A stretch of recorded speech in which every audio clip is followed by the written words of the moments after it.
अस्सलाम वालेकुम। आपको आज के प्रोग्राम में खुशामदीद कहते हैं।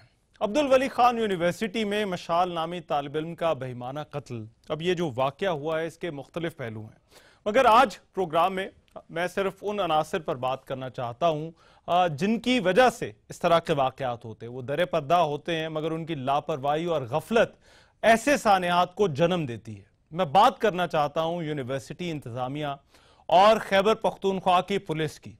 अब इतलात यह है कि यह सानिया अचानक नहीं हुआ बल्कि गुज़िश्ता कई रोज से इस मामले के हवाले से यूनिवर्सिटी में कशीदगी थी। यूनिवर्सिटी के तलबा की जानिब से मिलने वाली मालूमात के मुताबिक इंतजामिया को इस हवाले से तलबा की जानिब से तहरीरी तौर पर आगाह भी किया गया था, मगर कई माह से वाइस चांसलर के बगैर चलने वाली अब्दुल वली खान यूनिवर्सिटी की इंतजामिया ने इस शिकायत पर कान नहीं धरा।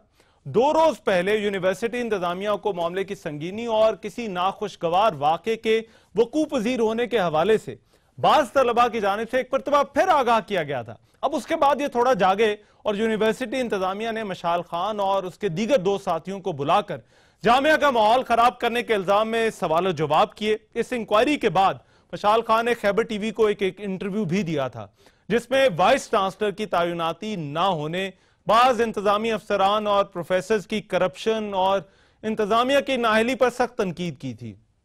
इस इंटरव्यू के बाद मुबैना तौर पर इंतजामिया और मशाल खान के दरमियान भी मामलात कशीदा हो गए थे। अब वाक़े से एक रात कबल ही यूनिवर्सिटी के तलबा में मशाल खान के खिलाफ सख्त रद्द-ए-अमल पाया जाता था और इसमें पता यह चला है कि तलबा तंजीमों का बड़ा अहम किरदार था। इंतजामिया की जानिब से इस रद्द-ए-अमल को कम करने की कोशिश ही नहीं की गई, बल्कि इंतजामिया ने 13 अप्रैल को मुबैना तौर पर एक इंक्वायरी कंडक्ट की और मशाल खान को उसके साथियों के साथ यूनिवर्सिटी के उनके किसी भी डिपार्टमेंट में दाखिले पर पाबंदी लगा दी।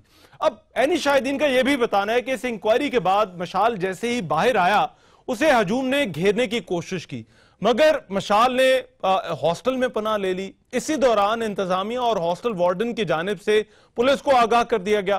पुलिस ने मौके पर पहुंचकर हजूम को काबू में करके मशाल को वहां से निकालने की कोशिश की, मगर नाकाम रही। ऐनी शाहिदीन का यह भी बताना है कि पुलिस जो है वो काफी देर तक हजूम को लीड करने वाले अफराद को मुज़ाकरात में उन्होंने उलझाकर टाइम हासिल करने की कोशिश की, मगर इसके बावजूद वो इस तालिब इल्म को वहां से निकालने में नाकाम रही। अब इसी दौरान जो तलबा का हजूम था वो हॉस्टल में घुस गया और मशाल को हॉस्टल के रूम से घसीटते हुए बाहर ले आए और पुलिस और जामिया की इंतजामिया के अहम ओहदेदारान के सामने उसे तशद्दुद का निशाना बनाकर मौत के घाट उतार दिया। अब सानिया मर्दान जो है वो पुलिस के लिए भी एक टेस्ट केस बन चुका है। खैबर पख्तूनख्वा की पुलिस के मिसाली होने का तासुर तो दिया जा रहा था। आखिर मर्दान पुलिस इस सानिया को होने से क्यों नहीं रोक पाई और अब क्या पुलिस शफाफ अंदाज में इंक्वायरी के जरिए इस वाक़े के असल जिम्मेदारान को सामने ला सकेगी या नहीं, ये बड़ा अहम सवाल है। मैं सबसे पहले तो आप लोगों को दिखाना चाहता हूं हमारी जो रिपोर्टिंग टीम जो इस यूनिवर्सिटी में गई, वहां पर हमारी जो ब्यूरो चीफ है पेशावर की फरजाना अली, उन्होंने इस नौजवान का कमरा देखा और उन्होंने इस हवाले से एक जो है वो एक रिपोर्ट है जो कि उन्होंने जो वहां पर जो उन्होंने चीजें देखी हैं वो क्या देखी, मैं सबसे पहले प्रोग्राम में आप लोगों को ये दिखाना चाहता हूं। ये जरा देखिए, फिर वापस आकर इस हवाले से मजीद बात करते हैं। कमरा है रूम नंबर 75 हॉस्टल में इस वक्त हम मौजूद हैं। अगर मेरा कैमरामैन, मैं थोड़ा सा चाह रही थी कि कैमरामैन दिखाए इन दीवारों पर लिखी हुई तहरीरों को।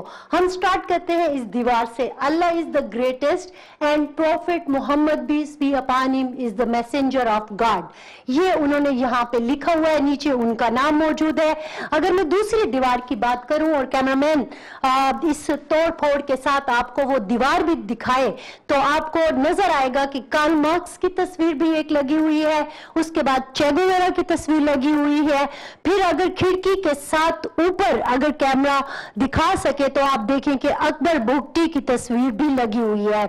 दीवार की मतलब आप अगर देखें कि कमरे के 4 अतराफ की जो दीवारें होती हैं, एक में फ्रंट डोर भी है और साथ ही अलमारी भी है। अलमारी, दरवाजा, दीवार, हर जगह पर आपको किसी न किसी का कोट नजर आएगा जो इस वक्त, अगरचे वो बाकी तो तबाही के मनाजिर भी हैं जो इस वक्त आपको कैमरा दिखा रहा है, लेकिन जो कोटेशंस इस वक्त दीवारों पर मुझे नजर आ रही हैं वो वाकई एक सवाल, एक नहीं बल्कि बहुत सारे सवाल उभारती है कि आखिर इस तरह का जहन रखने वाला और इतना सोच रखने वाला, जैसे कि उसके वालिदैन भी से हम मिले तो वो कह रहा था अमन पसंद लड़का किस तरह ऐसे बहस में पड़ सकता है। लेकिन बहरहाल उसके साथ जो हुआ वो अब तक सवालिया निशान है कि आया वो ठीक था गलत था, इससे कतई नजर ये यकीनन इन्वेस्टिगेशन की बातें हैं। हम सिर्फ आपको दिखा रहे हैं ये कमरा और इसकी दीवारें और इस पर लिखी हुई ये तहरीरें, और हर तहरीर अपनी जगह एक पैगाम है जो कि आप बड़े वाज़े तौर पर देख सकते हैं। अब ये वो कमरा है जिससे इस तालिब इल्म को बाहर निकाला गया, और कमरे के बाहर क्या हुआ, हमारे एक और रिपोर्टर है आमिर जमील, वो भी वहां पर मौजूद थे। जरा देखिए कि उनसे जानते हैं कि क्या कमरे के बाहर उसके बाद क्या हुआ जब विशाल को एक दफा कमरे से बाहर ले जाया गया। इस वक्त मैं मर्दान की अब्दुल वली खान यूनिवर्सिटी के उसी हॉस्टल नंबर 1 में मौजूद हूँ जहाँ पर गुज़िश्ता रोज़ मिशाल खान के साथ जो वाक़या पेश आया, इंतहाई अफसोसनाक वाक़या था। सबसे पहले उस स्टूडेंट्स ने उसके कमरे में गए और वहाँ से उसे निकाला। उसके बाद वो मिशाल खान जो था वो दूसरे कमरे में गया और उसने अपनी जान को बचाने की कोशिश की, लेकिन वो अपने आप को बचा नहीं सका और स्टूडेंट्स जो है वहाँ से भी उसको लेके आए और उन्हीं सीढ़ियों से उसको घसीटते हुए लेके आए और मार भी रहे थे, उसको मुक्के भी मार रहे थे, मुख्तलिफ उनके हाथों में जो डंडे वगैरह थे उससे भी उसको मार रहे थे और इन्हीं सीढ़ियों से घसीटते हुए लाते हुए उन्होंने यहाँ दूसरी मंजिल से उसको नीचे फेंक दिया सीढ़ियों से, जिसमें उसको काफ़ी ज़्यादा चोटें आई और वो तकरीबन उसके जिस्म से जान निकल चुकी थी। और फिर उसके बावजूद भी स्टूडेंट जो थे वो उसको मारते रहे और घसीटते हुए उसको हॉस्टल के गेट तक ले गए जहाँ पर वो उसकी मौत वाक़या हो गई और वो वहीं पर जख्मों की ताब न लाते हुए जान बहक हो गया। अब मशाल जो था ये सवाबी का रहने वाला था, हॉस्टल में रहता था। सवाबी में भी जो इसके वालिदैन ने आज टेलीविजन से बात की है, जरा देखिए कि इस वाक़े पर इसके वालिद और इसकी जो बहन है मशाल की, उनका क्या कहना था। ये अब उसके कमरे में बैठे हैं, ये उसका जाती कमरा है। ये जो इल्ज़ाम लगाया जिनने, वो तो ज्यादातर जो है ना पैगम्बर इस्लाम की बात करता था और वो उससे बहुत मुतासिर था और चूंकि जर्नलिस्ट था तो इंसाफ के निज़ाम के हवाले से ज्यादा बात हजरत उमर के बारे में किया करता था। ये इंसाफ हो जाए और इस इंसाफ के लिए जो है ना सिविल सोसाइटी के लोग, शायर, अदीब, वकाला और ह्यूमन राइट्स के लोग जो है ना हुकूमत पर पेशार और दबाव डाले कि हुकूमत जो है ना, क्योंकि कल किसी और घर का जो है ना मशाल न बुझ जाए, ये हमने बोला। और हमारा बात खैर बाद में है, लेकिन जिन लोगों ने ये काम किया है उन्होंने एक रियासती इदारे पर हमला किया है, उसने इस मुल्क के पोच पर हमला किया है, हुकूमत पर हमला किया है, तालीमी इदारे पर हमला किया है, प्रोफेसरों पर हमला किया है। वो जो था, वो जो चीज नोटिस करता था उस पर आवाज जरूर बुलंद करता था। मैंने उनके आर्टिकल्स तो नहीं पढ़े, लेकिन वो मुझे अक्सर कहता था उनके आर्टिकल्स बहुत मुश्किल है। वो मुझे आर्टिकल्स दिखा लेता था कि देखो मैं एक अच्छा जर्नलिस्ट बन सकता हूँ, ये बाबा को दिखा दो। खुद उसमें इतनी हिम्मत नहीं थी कि जाके बाबा को दिखा दे। तो मुझे कहा कि तुम जाके स्तूरिया बाबा को ये सब कुछ, जब मैं यहाँ से चला जाऊँ तो बाबा को कह दो कि मशाल भी एक बड़ा जर्नलिस्ट बन सकती है, ये मत समझो कि खामोश है। वो चुप चुप रहता था, बात ही नहीं करता। तो बाबा अक्सर उसे गुस्सा होते थे कि जर्नलिज्म में तो बोलना पड़ता है। I think it's brutality. अब ये मशाल के वालिद और उसकी बहन की गुफ्तगू थी जो आपने सुनी। इस मामले पर बात करने के लिए साबिक वज़ीर आला खैबर पख्तूनख्वा ANP का रहनुमा अमीर हैदर खान होती साहब हमारे साथ मौजूद है। होती साहब बहुत शुक्रिया। होती साहब, किसकी जिम्मेदारी बनती थी इस वाक़े को रोकने की? जिम्मेदारी किसकी थी? जिम्मेदारी जाहिर बात है कि हुकूमत की थी, इंतजामिया की थी। उनको चाहिए यह था कि इस लड़के को प्रोटेक्टिव कस्टडी में लेते, और अगर उसने ये गुस्ताखी की भी थी तो ज़रूर उसके खिलाफ फिर कानून के मुताबिक अदालती कार्रवाई होती। उसको प्रोटेक्टिव कस्टडी में नहीं लिया गया, उसको मॉब के सामने छोड़ दिया गया और उसके नतीजे में जो हुआ तो वो हमारे सामने जो हुआ। अब ज़रूरत इस बात की है कि ये हम पूछे कि हुकूमत तमाशा क्यों कर रही थी, हुकूमत खामोश क्यों रही, हुकूमत हरकत में क्यों नहीं आई।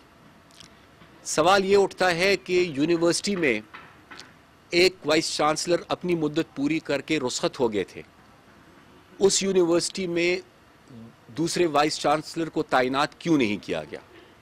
ये यूनिवर्सिटी एक वाइस चांसलर के बगैर कैसी चल रही थी। और सिर्फ यही यूनिवर्सिटी नहीं बल्कि खैबर पुख्तनख्वा की कुछ और यूनिवर्सिटीज़ भी इस वक्त जो है वो vice chancellors, permanent vice chancellors के बगैर चलाई जा रही हैं। तो मेरे ख्याल से ये सवालात उठते हैं और हुकूमत को जवाब देना होगा कि आखिर बात इस हद तक पहुंची। होती साहब, हुकूमत को तो जवाब देना होगा, राइट, मगर से जिन तलबा तंजीमों का इसमें नाम आ रहा है, जिनके बारे में कहा जा रहा है कि वो इस वाक़े में मुलव्वस हैं, उनमें पीएसएफ भी शामिल है। ऐसे लोगों के खिलाफ क्या कार्रवाई क्या होनी चाहिए? देखिए, इसकी बिल्कुल ट्रांसपेरेंट तहकीकात होनी चाहिए, गैर जानिबदार तहकीकात होनी चाहिए।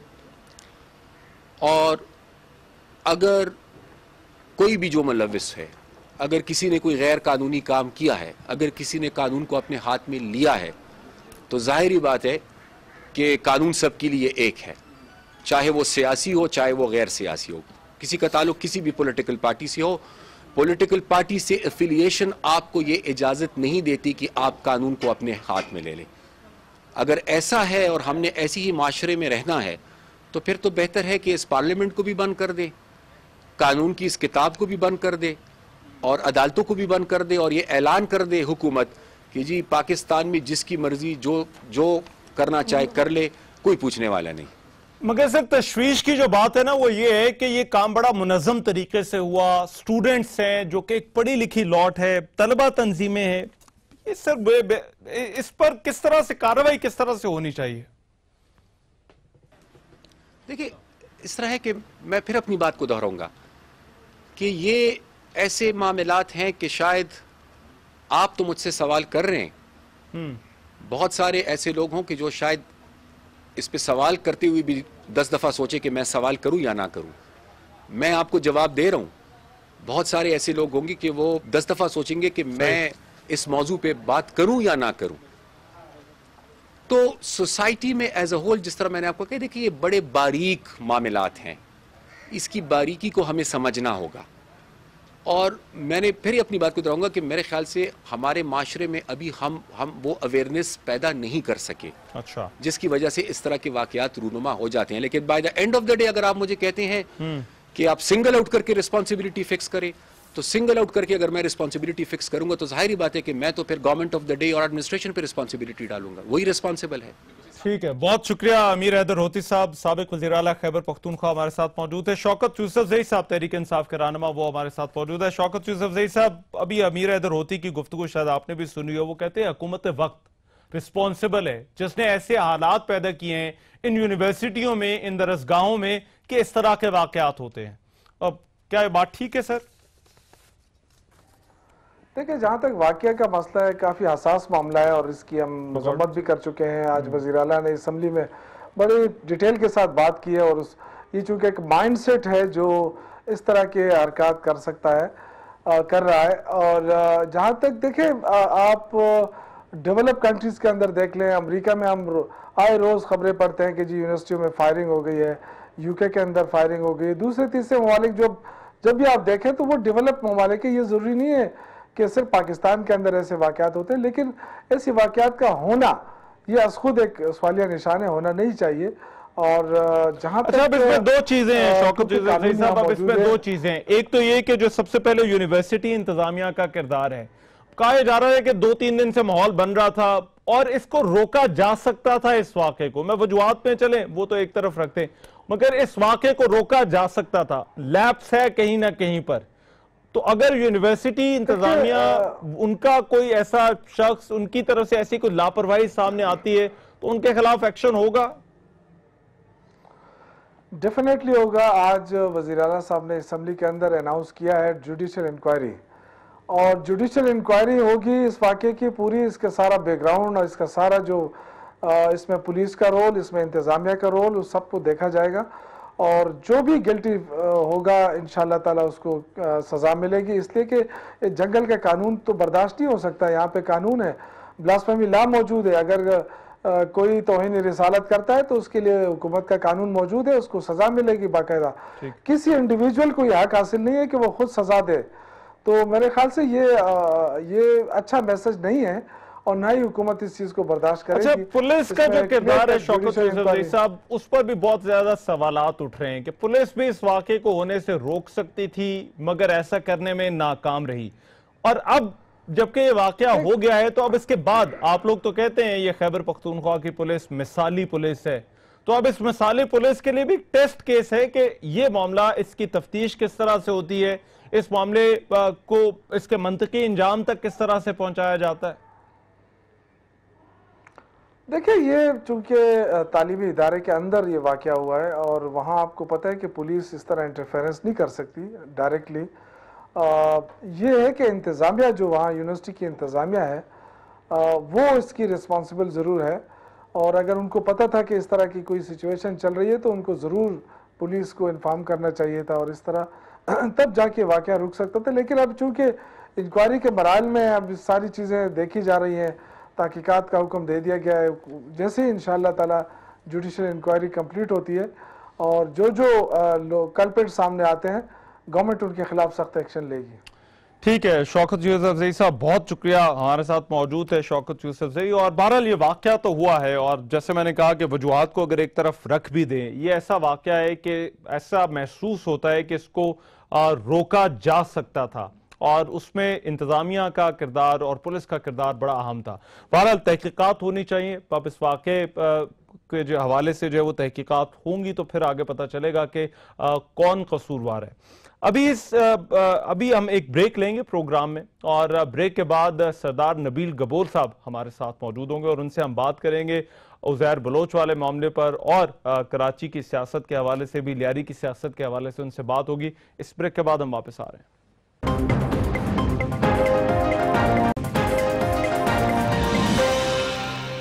ब्रेक के बाद प्रोग्राम में एक मरतबा फिर से खुशामदीद और आगे अब प्रोग्राम में बात करनी है उज़ैर बलोच के केस के हवाले से और लियारी की सियासत और जो बड़े इंकशाफात हो रहे हैं। जब से ये खबर सामने आई कि उज़ैर बलोच का मुकदमा फौजी अदालत में चल सकता है तो उसके बाद अब एक सवाल खड़ा हो गया कि वो तमाम लोग जिनका उज़ैर बलोच नाम लेता था अब उनका क्या बनेगा और इस केस का क्या बनेगा। हमारे साथ इस पर बात करने के लिए आज मौजूद हैं सीनियर सियासतदान सरदार नबील गबोर साहब। नबील गबोर साहब बहुत शुक्रिया सर, आपने हमारे लिए वक्त निकाला। ये सर अब ये जो चार्जशीट जिसको कहा जा रहा है कि ये पीपल्स पार्टी की आला क़यादत के खिलाफ चार्जशीट है, जो इंकशाफात हुए हैं, एतराफ़ात हुए हैं, ये बड़े बड़े नाम जो सामने आ रहे हैं, इसको किस तरह से देखते हैं? ये साल पहले बयान रिकॉर्ड हुआ था जिसमें उसने सारी चीजें बताई थी, आपका क्या रिएक्शन क्या है? उज़ैर बलोच ने बड़े बड़े लोगों के नाम लिए, आपका नाम इसमें नहीं आया, आपके साथ क्या दुश्मनी थी उज़ैर बलोच को? मैं तो खुशकिस्मत हूँ कि मेरे साथ दुश्मनी थी, बाकी सबके साथ दोस्ती थी। और दुश्मनी ये थी क्योंकि मैं लियारी का एमएनए था और क्रिमिनल्स के मैं सख्त खिलाफ था शुरू से। अच्छा। और इसको मैंने सरेंडर करने के लिए कहा था क्योंकि जब रहमान मारा गया तो उज़ैर बलोच एक बहुत ही मामूली सा, उसके ऊपर एक दो केसेस थे और उस केसेस के बाद जो है वो बरी होकर भी बाहर आया। मतलब मेरे इलेक्शन में 2008 के इलेक्शन में वो जेल में था, तो जब वो बाहर आया और फिर रहमान मारा गया तो उसको मैंने वार्न किया कि आप सरेंडर हो जाए बमा अपने जो गैंग थे उसके साथ। अच्छा। तो उसके बाद मैं उसको होम मिनिस्टर के पास इसको नहीं लेकर गया, इसके जो लोग थे जिनके ऊपर केसेस नहीं थे, जफर बलोच और शाहिद रहमान, उनको मैं लेकर गया होम मिनिस्टर जुल्फिकार मिर्जा के पास के इसको सरेंडर कराएंगे। उन्हीं दिनों में एक लाड़काना से डाकुओं को पकड़ा था, होम मिनिस्टर ने सरेंडर कराया था। अच्छा। तो होम मिनिस्टर ने मेरे सामने तो कह दिया, जुल्फिकार मिर्जा ने कह दिया कि हाँ मैं सरेंडर करवा देता हूँ और प्रेस कॉन्फ्रेंस रख लेता हूँ। लेकिन जब मैं चला गया तो बाद में उसने मैसेज दिया उज़ैर को कि मेरे लिए काम करो और नबील के बातों में नहीं आओ। दूसरे दिन पूरी लियारी में मेरे खिलाफ चौकिंग हो गई, नबील गबोर मुर्दाबाद।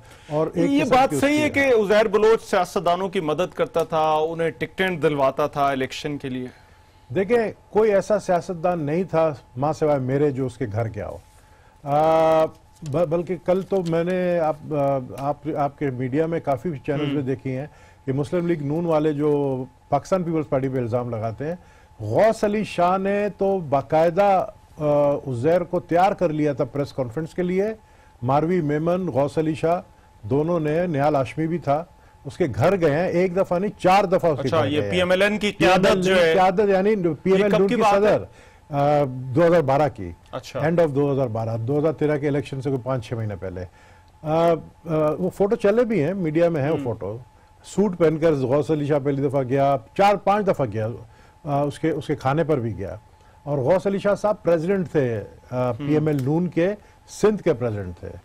तो शायद अफरीदी भी गया है, मौलाना तारिक जमील भी गया है, ऐसे तो बहुत सारे लोग गए हैं। सबके तस्वीरें हैं। नहीं, मगर सवाल है कि इसका इतना सियासी असर और रसूख था कि ये टिकटें तक जो है वो दिलवा सकता था। इसने क्या किया, क्योंकि जब मैंने देखा कि पीपल्स पार्टी के कुछ ऐसे वजीर और कुछ ऐसे नुमाइंदे जो कि उज़ैर बलोच से जाती दोस्ती पर उतर आए, उससे उन्होंने फायदे भी बहुत उठाए, और फिर मुझे सीन से हटना पड़ा इसी वजह से, क्योंकि लियारी के लिए मैं कुछ कर नहीं पाया, लियारी को क्रिमिनलाइज होने से बचा नहीं पाया, तो मुझे फिर साइड पे होना पड़ा। तो उस वक्त ये इतना ज़्यादा स्ट्रांग हो गया था कि इसने पीपल्स पार्टी को ब्लैकमेल करना शुरू किया कि अगर मेरे कहने पर टिकट नहीं दिया तो मैं मुस्लिम लीग नून में चला जाऊंगा।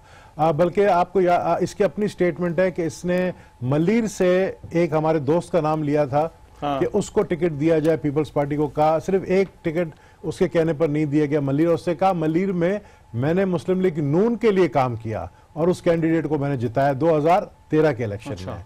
तो उसके इन्फ्लुएंस इसलिए आप ये कह रहे हैं कि मुस्लिम लीग नून भी इससे फायदा उठा रही थी, सिर्फ पीपल्स पार्टी नहीं थी, मुस्लिम लीग नून भी थे, क्योंकि इससे अभी नाम तो पीपल्स पार्टी वालों के लिए आता है, क्योंकि पीपल्स पार्टी हुकूमत थी, लेकिन नून भी गया। अयाज पलेजो उसके घर में बैठा होता था। मुझे अब ये बताइए, ये दोनों आगे पीछे वाकयात है, पहले कुलभूषण की सजा और उसके बाद उज़ैर बलोच का फौजी तहवील में लिया जाना, आपको लगता है ये दोनों मामलात एक दूसरे से जुड़े हैं, इन दोनों केसेस का ताल्लुक है? देखिए, मुझे पूरा यकीन है, मेरे पास एविडेंस नहीं है, लेकिन मुझे पूरा यकीन है कि कुलभूषण जो है वो लियारी में आकर उसने उज़ैर बलोच से मुलाकातें की हैं। मुझे इस बात का पूरा यकीन है कि जो बातें अभी बाहर आ रही हैं ये सही हैं। कुलभूषण को बलोची भी आती थी, जो कि मीडिया में चला है कि उसकी ट्रेनिंग ऐसी थी कि उसको बलोची भी सिखाया गया। वो ईरान के इलाके चाबार में, जहाँ पर लियारी के बहुत सारे लोगों की फैमिली बसती है चाबार में, जिसमें उज़ैर की भी अपनी फैमिली है, वो वहाँ रहती थी, उसका अपना खाला भी वहाँ रहता है, उसका घर भी वहाँ पर है।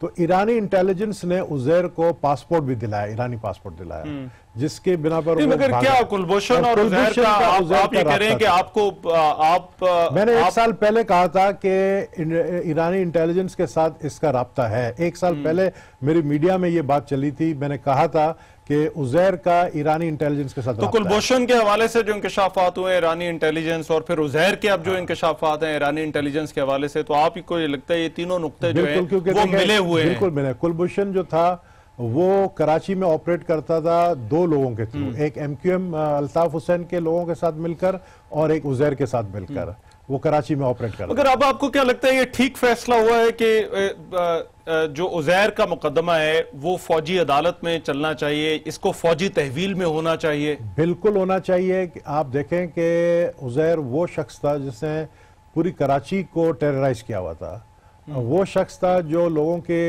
सरे काट कर फुटबॉल खेलता था उससे, वो शख्स था जिसने पुलिस वाले भी मारे हैं, रेंजर्स के एहलकार मारे हैं, इनोसेंट लोगों को मारे हैं। तो ऐसे शख्स का मतलब मिलिट्री कोर्ट किस लिए है? टेररिस्ट के लिए ना। ये जो टेररिस्ट घूमते फिर रहे हैं जिनको, तो फिर तो नबील कबूल साहब जो इसके सहूलतकार थे उनके केसेस भी फिर उधर ही जाने चाहिए, जिन्होंने उज़ैर को सपोर्ट किया, प्रोटेक्ट किया, सरपरस्ती दी, बिल्कुल उनके केसेस भी फिर इसके साथ जाने चाहिए। मैं समझता हूं कि अभी जो आर्मी एक्ट 1923 के तहत एक जासूसी के मुकदमे में या जासूसी के उस पर उठाया गया, अब तो बातें खुलेंगी। जो स्टेटमेंट इसने दिया है वो अगर स्टेटमेंट 1 साल पहले मीडिया इतनी एफिशिएंट होती उस वक्त, अब आप सोचे कि 1 साल तक सीक्रेट कैसा रहा, यानी 1 साल पूरा लगा मीडिया को बाहर निकालने में जो स्टेटमेंट उसने दी है। तो कोर्ट से तो कोई भी जाके स्टेटमेंट निकाल सकता है, लेकिन मीडिया नहीं निकाल सकी। मगर अब मुझे ये बताइए कि उजैर का ये कहना है और यही स्टेटमेंट जो 13 सफात की स्टेटमेंट है, 164 का बयान है, इसमें उजैर ने यह भी कहा है कि उसकी जान को खतरा है। तो आपको लगता है ये भी मामला था जिसकी वजह से उसको फौजी तहवील में ले जाया गया? देखिए, हो सकता है उजैर ने तो जेलर भी, जो सेंट्रल जेल का जेलर को भी शहीद किया, उजैर ने जो पुलिस वाले मारे हैं, उजैर ने काफी बेगुनाहों को मारे हैं, तो खतरा तो उसको जाहिर है उन लोगों से था जिनको नुकसान पहुंचाया उसने। एक चीज है, मैं एक क्लिप है, वो उजैर का ही इंटरव्यू किया आज टेलीविजन ने, और ये पुराना इंटरव्यू है। आपकी पार्टी है, आपकी पोजीशन ऑकवर्ड होगी, मगर ये कि उजैर का ये कहना था कि उसको एमक्यूएम का मुकाबला करने के लिए तैयार किया। जरा देखिए, उजैर ने एक इंटरव्यू दिया था आज टेलीविजन को, उस इंटरव्यू में उसने क्या कहा था कि हमें पीपल्स पार्टी के हुकूमत में उन्होंने ये असला दिया है, लेंस से हफ्ते असले हैं कि ताकि हम दिफा करें और एमक्यूएम को लियारी में इंटर होने ना दें। मल्लीर के लोगों को भी दिया है, हर जगह बलोच कम्युनिटी या पीपल्स पार्टी का वोट बेकर सबको कलाशनों के परमिट दिए हुए हैं कि एमक्यूएम को रोकने के लिए। नबील गबोल साहब, क्या वाकई उजैर को इसलिए जो है वो असला दिया गया, इतना तैयार किया गया कि वो एमक्यूएम को रोक सके?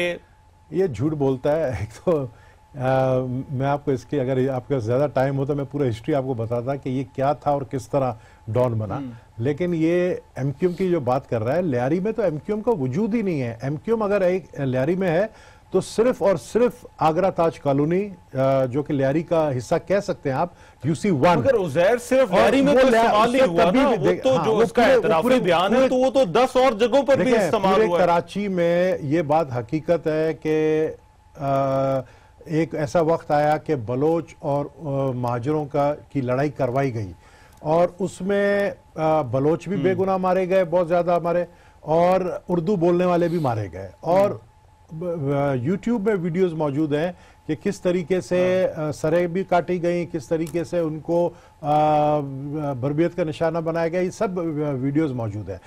इस चीज से मैं काफी घबरा गया था कि कराची में बलोच और महाजरों की लड़ाई नहीं होनी चाहिए, क्योंकि लियारी के जो बलोच हैं वो ज्यादातर वो मजदूरी करते हैं कराची के दूसरे इलाकों में, तो वो एक बड़ा खतरा था। लेकिन चूंकि मैंने आपको बताया ना कि उस वक्त होम मिनिस्टर जुल्फिकार मिर्जा बहुत ज्यादा ताकतवर थे और मैं बेबस था, मैं कुछ कर नहीं सका, और शायद यही वजह थी कि जुल्फिकार मिर्जा के सामने जब क्या उजैर बलोच के अभी भी हमदर्द मौजूद हैं?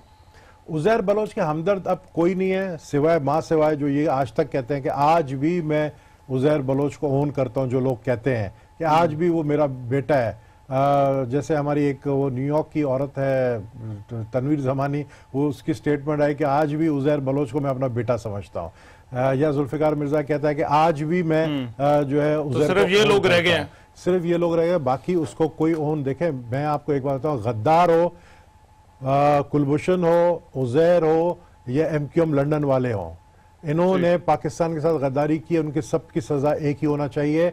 जो कुलभूषण को सजा मिला है उन सबको सजा ही मिला। मुझे नबील गबोल साहब एक ब्रेक लेनी है, मगर ब्रेक के बाद मैं चाहूंगा ये विफाक और सिंध का जो मामला है इस पर हम बात करें, और फिर कुछ सिंध की जो सियासत है उससे जुड़े और सवालात होंगे नबील गबोल साहब से। इस ब्रेक के बाद हम वापस आ रहे हैं।